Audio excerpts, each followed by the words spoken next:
Le sujet que j'ai tiré au sort est « Si la vérité blesse, c'est de la faute de la vérité ». Croyez-le ou pas, ceci est une citation de Monsieur Nicolas Sarkozy.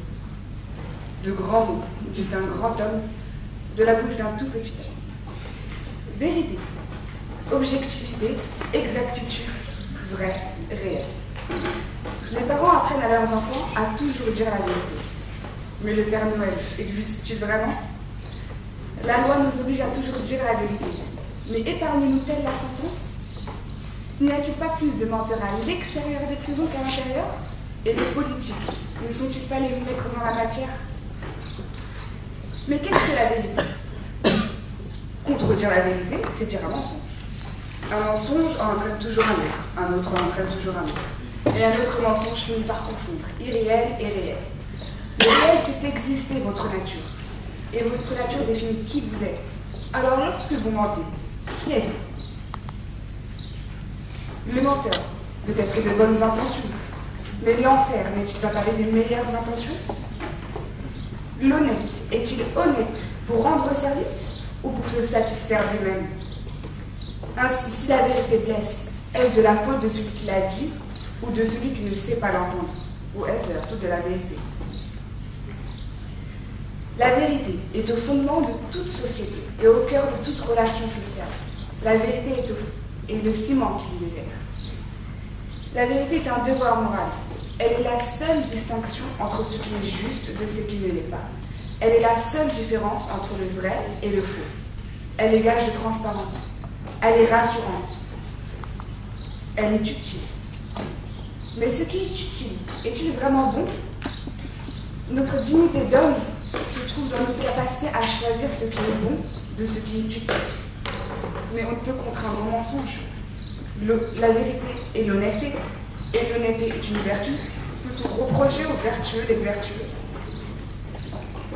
À celui qui dit la vérité, on ne peut le lui reprocher. Mais dans ce cas, toutes les vérités sont-elles bonnes à dire? Doit-on dire à François qu'il est trop gros ou à Marie qu'elle est trop blonde? Mais de quelle vérité parle-t-on? Chaque vérité est unique. Chaque vérité doit être dite.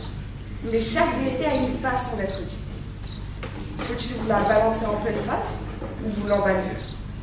Mais au fond, la forme ne change pas le fond. Et celui qui l'entend peut certes être blessé par la vérité, mais il ne peut jeter la pierre à celui qui lui a dite. Le patient reproche-t-il au médecin le diagnostic?